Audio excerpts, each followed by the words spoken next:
नमस्कार दोस्तों, choose optimism में आपका तहे दिल से स्वागत है। मैं साइमन मैसी आपका दोस्त एक बार फिर कुछ मशवरे, कुछ सलाह लेके आपके सामने हाज़िर हुआ हूँ। आज का जो हमारा टॉपिक है वो है रिफ्लेक्टिव राइटिंग, जिसको हिंदी में मननशील लेखन कहा जाता है, जिसमें आप अपने भाव या दिन भर की घटना या और जो आपका अनुभव रहा है उसके बारे में लिखते हैं, उस पे विचार करते हैं। तो मैं आपको इस मननशील लेखन या रिफ्लेक्टिव राइटिंग के कुछ फ़ायदे बताने चाहूँगा, तो मेरे साथ वीडियो में बने रहिए।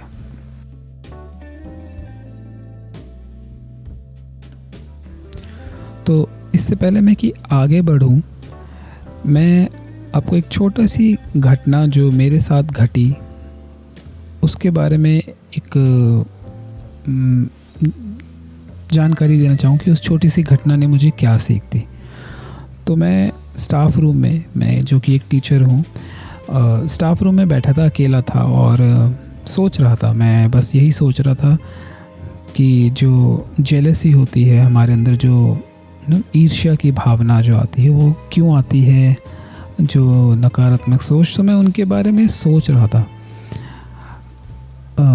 और फिर मैं सोचते सोचते मैं कॉफ़ी मशीन के पास गया, मैंने कॉफ़ी ली और कॉफ़ी का सिप लेते हुए मैं बैठा, और जैसे ही मैं टेबल पे रखने जा रहा था कप, वो मेरे हाथ से स्लिप हुआ और कॉफ़ी गिर गई। और एकदम से मैं थोड़ा सा घबरा गया और टिश्यू पेपर लाया और पोंछने लगा। फिर उसके बाद आप यकीन नहीं मानोगे, जब भी मैंने कॉफ़ी का सिप लिया और उसको टेबल पे रखा, मैं बहुत सचेत होके रख रहा था और उस स्थिति से जानकार हो गया था। हालांकि मैंने जब मेरे हाथ से वो कॉफ़ी गिरी तो मैंने ऐसा सोचा नहीं था कि ऐसा होगा मेरे साथ भविष्य में। और अगर कोई मेरे से आके ये पूछता कि भाई तुमसे ये कॉफ़ी कैसे गिरी, तो शायद मेरे पास उसका कोई जवाब नहीं होता, क्योंकि मैंने ऐसा चाहा ही नहीं था। मेरे कोई ऐसे इरादे नहीं थे कि वो कप उस कॉफ़ी से मैं गिराऊँ, सॉरी कॉफ़ी को कप से गिराऊँ या कप स्लिप हो जाए मेरे हाथ से। तो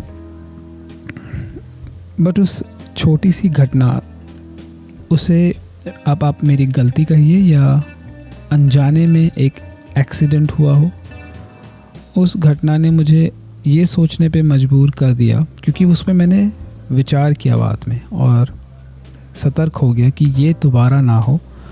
मुझे ये सिखाया कि अनजाने में हम सबसे गलतियां होती है, और गलती कह लो या कुछ ऐसी घटनाएं होती हैं जो आपके बस में नहीं होती, लेकिन उस पे अगर आप थोड़ा गहराई में जाके विचार करें और सतर्क हो जाए और जानकार हो जाए उस परिस्थिति से, तो आप ऐसा दोबारा ना हो उस पे नियंत्रण कर सकते हैं।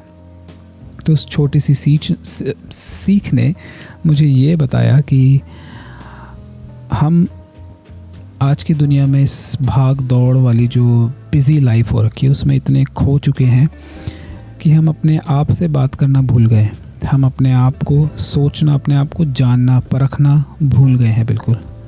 और इसलिए मैंने विचार किया, मैंने सोचा कि जो रिफ्लेक्टिव राइटिंग जिसे बोलते हैं, जिसे मैंने बोला चिंतनशील लेखन या मननशील लेखन, उससे बहुत सारे फ़ायदे हो सकते हैं। इसीलिए मैंने आप लोगों से चाहा कि मैं शेयर करूं।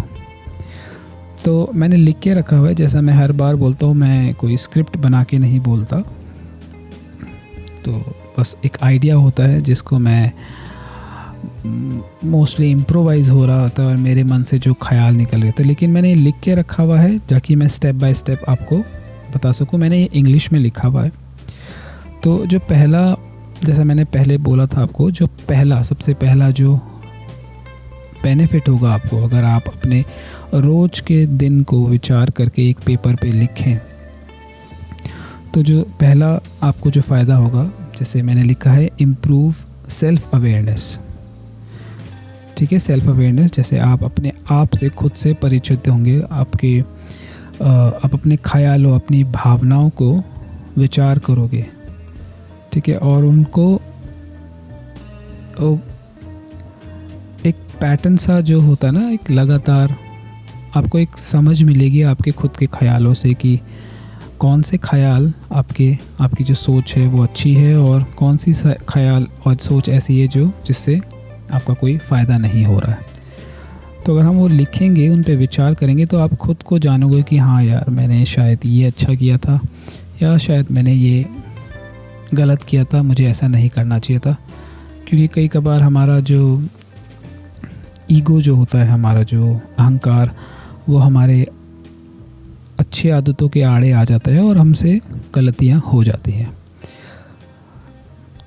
दूसरा जो है मैंने लिखा है, encourages learning from experiences। सो आप एक इंसान अपने खुद के ही अनुभवों से बहुत कुछ सीखता है। जैसे मैंने जो शुरू में उदाहरण दिया था, उसका मतलब यही था कि उस छोटे से एक्सपीरियंस ने, उस अनुभव ने मुझे ये सोचने पे मजबूर कर दिया कि वो गलती दोबारा ना हो, तो मैं उस परिस्थिति से जानकार हो गया। हालांकि वो छोटा सा उदाहरण था, लोगों की ज़िंदगी में बड़े बड़े घटनाएं होती हैं, हादसे होते हैं, और कई लोग इतने शक्तिशाली होते हैं दिमागी तौर पे, जो वो उन स्थितियों को पार कर जाते हैं और झेल जाते हैं। तो जैसा मैंने बोला, encourages learning from experiences instead of rushing past events। सो मतलब आप उन जो पिछली घटनाओं, जो आपके साथ कुछ बुरा हुआ हो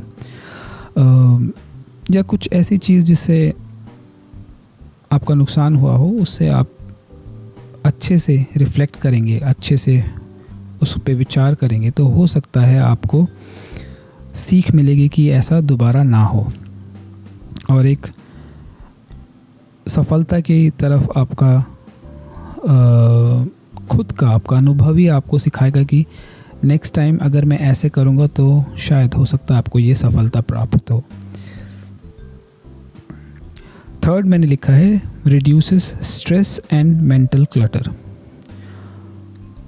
सो स्ट्रेस दोस्तों, आज की दुनिया में स्ट्रेस एक ऐसा शब्द बन गया है, स्ट्रेस और डिप्रेशन। जब मैं छोटा था, मुझे ट्रस्ट में डिप्रेशन वर्ड, स्ट्रेस वर्ड, इन सब के बारे में जानकारी नहीं थी। वैसे भी सरकारी स्कूल में पढ़े हैं, इवन तनाव शब्द के बारे में नहीं थी जानकारी, क्योंकि हम खेलने कूदने में ज़्यादा रहते थे। आजकल मुझे ऐसा लगता है स्क्रीन टाइम, मोबाइल, इन सब चीज़ों ने भी बहुत, हमें सोशल मीडिया ने बहुत बिगाड़ दिया है। पहले ऐसा नहीं था, तो मैं लकी मानता हूँ कि मैं उस दौर से आया हूँ जिसमें मोबाइल फ़ोन्स नहीं थे और बहुत सारी ऐसी चीज़ें नहीं थी जो हमारे को डिस्ट्रैक्ट कर रही है आजकल। तो जो स्ट्रेस लेवल है, अगर आप अपने ख़यालों को अच्छे से विचार करके, जो पूरे दिन में आपकी जो घटना हुई है, एक घटना कुछ भी हो सकती है, कुछ भी इंसिडेंट या परिस्थितियाँ हो सकती है, आपके रिलेशनशिप को लेके, जॉब को लेके, बिज़नेस को लेके या एजुकेशन को लेके, उन पे विचार कीजिए। सही क्या है, गलत क्या है, एक कॉलम बना लीजिए। किस चीज़ से आपको खुशी मिली थी, किस बात से आपको दुख हुआ था, उन पे लिख डालिए उनको। इट्स लाइक आपका जो मेंटल बोलते, एक मेंटल बैकपैक बोलो, है ना, वो बैकपैक मतलब जो बस्ता होता है, जो दिमागी एक तरीके से बोलो एक ब्लॉकेज हो जाती है, वो रिलीज़ करने में हेल्प मिलेगा जब आप पेपर पे लिखोगे उन सारी तनावों को, उन सब चीज़ों को। कोशिश करो, ट्राई करो दोस्तों, लिख के देखो, आपको हेल्प मिलेगी इसमें। मैंने खुद ट्राई किया है। अगर आप अपनी प्रॉब्लम्स को एक पेज पे लिखो, उससे काफ़ी हद तक आपको हेल्प मिलती है। फोर्थ मैंने लिखा है, boost emotional intelligence by naming your emotions and reflecting on why you felt them. So आपके जो भाव हैं उनको लिखिए। खुशी है तो लाइक यू फीलिंग हैप्पी, मैं खुश था आज, उन पे रिफ्लेक्ट करो क्यों तुम खुश थे। एंड या मैं क्यों दुखी था, मुझे क्यों जेलसी फील हुई, वो लिखो, उसको अपने आप से सच बोलो। दोस्तों, एक इंसान पूरी दुनिया से झूठ बोल सकता है लेकिन अपने आप से हमेशा सच बोलता है। तो कोशिश करिए आप अकेले में लिखिए, किसी से शेयर करने की कोई ज़रूरत नहीं है। आपके खुद के ख्याल हैं, आप खुद का एक काउंसलर बनिए, खुद का एक दोस्त बनिए। आई एम श्योर यहाँ बहुत सारे काउंसलर हैं, बहुत सारे एजुकेटेड लोग हैं जो इन सब चीज़ों पे काम कर रहे हैं, लोगों की मदद कर रहे हैं। पर मैं खुद ये क्यों बोल रहा हूँ कि खुद का दोस्त बनिए, क्योंकि वो लोग भी बड़े बड़े महान व्यक्तियों ने ये सारी चीज़ें फॉलो करी हैं और मैं किताबें पढ़ता हूँ तो उनसे भी मुझे ज्ञान मिलता रहता है। जैसे अभी मैं एक किताब पढ़ रहा हूँ, थोड़ी सी पढ़ी है, प्रिंसिपल्स नाम है उसका। रे डालियो राइटर हैं, पुरानी बुक है, आप सबको शायद पता भी होगा। वो फाइनेंस के ऊपर, इन्वेस्टमेंट के ऊपर एडवाइस देते हैं, उनके जीवन कैसा रहा, क्या स्ट्रगल थे, क्या उतार चढ़ाव थे, उन सब के बारे में है और काफ़ी मोटिवेशनल बुक है। तो उन्होंने भी यही लिखा कि उनकी पूरे दिनचर्या में एक प्रैक्टिस यही होती थी कि वो रिफ्लेक्टिव राइटिंग करते थे रात को, जिससे उनके बिज़नेस के बारे में, इमोशंस के बारे में वो लिखते थे कि उनके डिसीजन क्या सही थे, क्या गलत थे, वो सारा वो लिखते थे, जिससे वो उस पर विचार कर सके और नेक्स्ट टाइम ऐसी गलती ना हो उसके लिए प्रिपेयर कर सके। दूसरा, फिफ्थ पे हम आते हैं, जैसे मैंने बोला decision making. So strengthens decision making, looking back on past choices and their outcomes. So जैसे मैं बोल ही रहा था कि अगर आप इसमें आपका डिसीजन मेकिंग में आपको वो चुनाव की, आपको हर निर्णय को चुनाव करने में आपकी मदद करेगा, क्योंकि हम पूरे दिन में मोस्टली या कई बार ऐसा होता है कि हम कुछ डिसीजन गलत ले लेते हैं और कुछ डिसीजन सही भी ले लेते हैं। तो उन दोनों में कंपैरिजन करो, मे बी आप कुछ और बेहतर सोच को जन्म दे सकते हैं लिखने के बाद।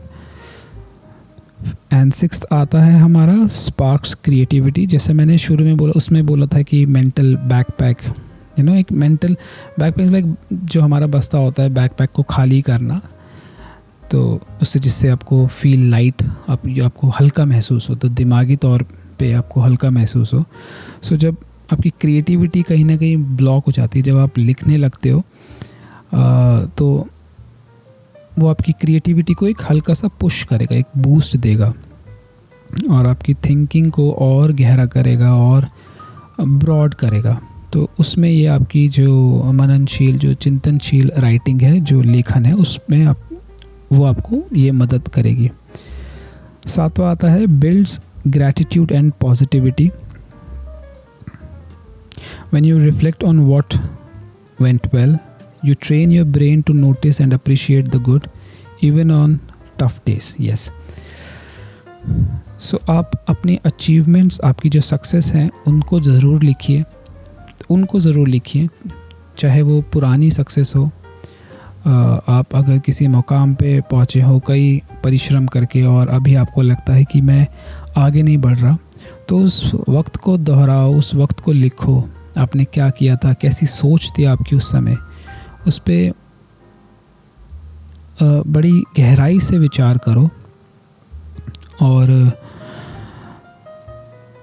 उस पे आप उसको अप्रिशिएट करो, उसको पॉजिटिव वे में अपने अंदर से जो वो खुशी है उसको एक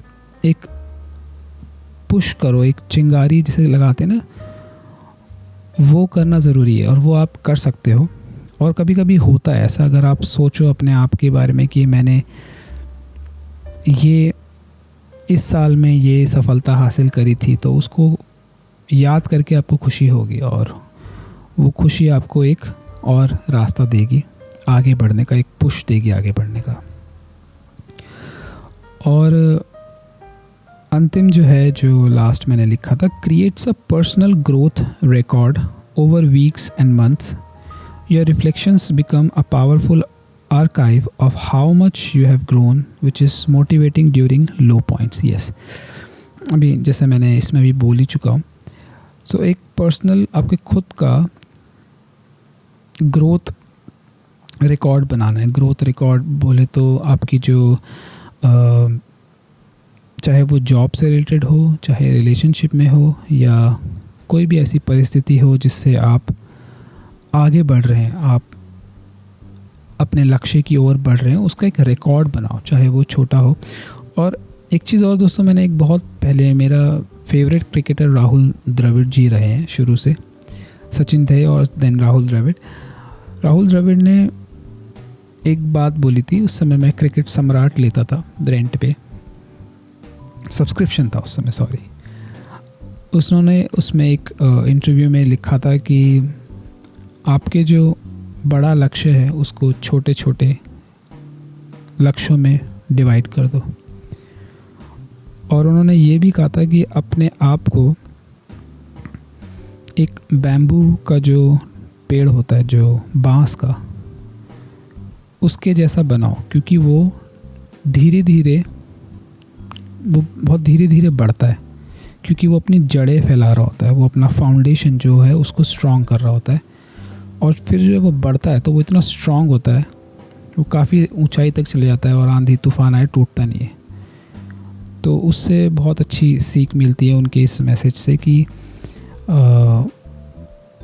एकदम से जो सफलता होती है ना, वो कुछ क्षणों के लिए होती है, और जो आपकी मेहनत का फल जो बोलते हैं ना, हम बचपन से सुनते आ रहे हैं, वो अलग ही होता है. तो इस आखिरी पॉइंट में यही कि आपको एक रिकॉर्ड बनाना चाहिए आपकी हफ्ते में या महीने में, जो भी आपकी ग्रोथ रिकॉर्ड है.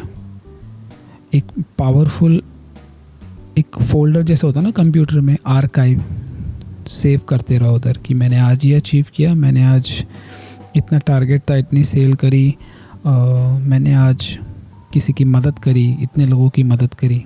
तो वो एक रिकॉर्ड बनाते रहो, वो आपके खुद के लिए, उससे आपका ही कैरेक्टर बिल्ड होगा.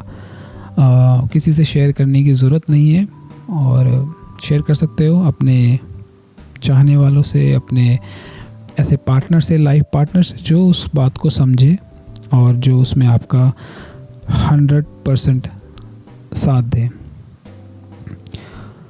और ट्रस्ट मी, ये जो रिफ्लेक्टिव राइटिंग है ये, और जो मननशील राइटिंग है, मैं हिंदी में भी अनुवाद करता जा रहा हूँ, वो आपको बहुत मदद देगी, आपका माइंड सेट करेगी, आपका कैरेक्टर बिल्डिंग में बहुत साथ देगी.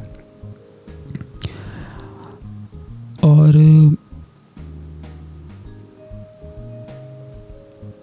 दूसरा, हाँ, जो अब अगर आपकी जीवन में कुछ ऐसे परिस्थितियाँ आती हैं जिसमें बिल्कुल आप अपने आप को लो फील करते हैं, तो आप अगर इस आपकी जो खुद की लिखी हुई जो ये लेखन होगा उसको एक बार पढ़ लोगे तो वो आपको गारंटी है, वो आपको एक बूस्ट देगा, एक मोटिवेशन देगा, एक उम्मीद देगा आगे बढ़ने की. तो मुझे लगता है कि स्टार्ट करो थोड़ा सा, लेकिन करो, रोज़ 5 मिनट लिख लिए बैठ के. और आई एम श्योर अगर आप स्टूडेंट है तो ज़रूर लिखना चाहिए, क्योंकि पढ़ाई का बहुत स्ट्रेस होता है, और आजकल तो कंप्यूटर ये सब आ गए हैं, लोग टाइपिंग भी कर लेते हैं अपना रिफ्लेक्शन. हम लोग खुद अपने स्कूल में बच्चों को रिफ्लेक्टिव राइटिंग पे बहुत ज़ोर देते हैं, जिससे वो पूरे दिन उन्होंने क्या पढ़ाई करी वो उस पर एक विचार करें, और उससे उनकी जो अंडरस्टैंडिंग है, जो मेमोरी है, वो भी डेवलप होती है, और वो अपनी खामियां और अपने जो क्या बोलते हैं उसको, जो शक्ति होती है, जो स्ट्रेंथ, उसको वो जान पाते हैं, और उनके अंदर वीकनेस क्या है फिर उस पर वो काम कर सकते हैं. तो यही सेम चीज़ हम हर एक इंसान अपनी लाइफ में कर सकता है, अपने प्रोफेशन से लेकर रिलेटेड होकर या अपने रिलेशनशिप हो गया, या क्योंकि खाली पेज है, दिमाग आपका है, पेन आपके हाथ में है, लिखना आपको सच है, अपने आप से सच बोलना है। मैंने एक PDF मेरे लिंक में डिस्क्रिप्शन में मिलेगा, उसको आप फ्री है भाई, मैं कोई बिजनेसमैन नहीं हूँ भी, उसको डाउनलोड करके मैंने डिज़ाइन किया था आप लोगों के लिए कि अगर आपको लगता है कि कैसे लिखना चाहिए, क्या क्वेश्चंस हम अपने आप से पूछ सकते हैं लिखते वक्त, तो वो मैंने उसमें सारे मेंशन किए हुए हैं, वो डिस्क्रिप्शन में है लिंक, उसको आप डाउनलोड कीजिए। वो प्रिंट आउट निकालना पड़ेगा आपको एंड देन स्टार्ट राइटिंग, और देखिए फ़र्क पड़ेगा। हर चीज़ का समय लगता है, लेकिन आप अपने आप को जान पाएंगे, और यही सलाह आप अपने दोस्तों या उन चाहने वालों को दीजिए जिनको शायद अभी ज़रूरत हो, या जो आपसे शेयर नहीं कर पा रहे लेकिन आपको लगता है कि हाँ वो किसी बुरे दौर से गुज़र रहा है, तो शायद आप उनको एडवाइस दे सकते हो कि स्टार्ट राइटिंग, अपने आप से सच बोलो, अपनी आत्मा को टटोलो, उनसे सच बोलो। और आई होप मैंने आपकी कुछ सहायता की हो। अगर मैंने कुछ आपका समय बर्बाद ना किया हो तो उसके लिए और मुझे सुनने के लिए बहुत बहुत धन्यवाद। और आप सबको स्वतंत्रता दिवस की बहुत बहुत शुभकामनाएं। Happy independence day. एंड अपने परिवार के साथ, अपने दोस्तों के साथ एंजॉय कीजिए आज़ादी का ये दिन, जिसमें हमें बहुत सारा फ्रीडम है। मस्ती कीजिए और अपने आप से जुड़े रहिए, अपने खुद का बेस्ट फ्रेंड बन के दिखाइए, फिर आप पूरी दुनिया का बेस्ट फ्रेंड बन सकते हैं। तो तब तक के लिए मैं आप लोगों से इजाज़त चाहूँगा। मिलते हैं अगले व्लॉग में। कुछ ऐसी ही विचार आप लोग के साथ मैं व्यक्त करूँगा, शेयर करूँगा। धन्यवाद।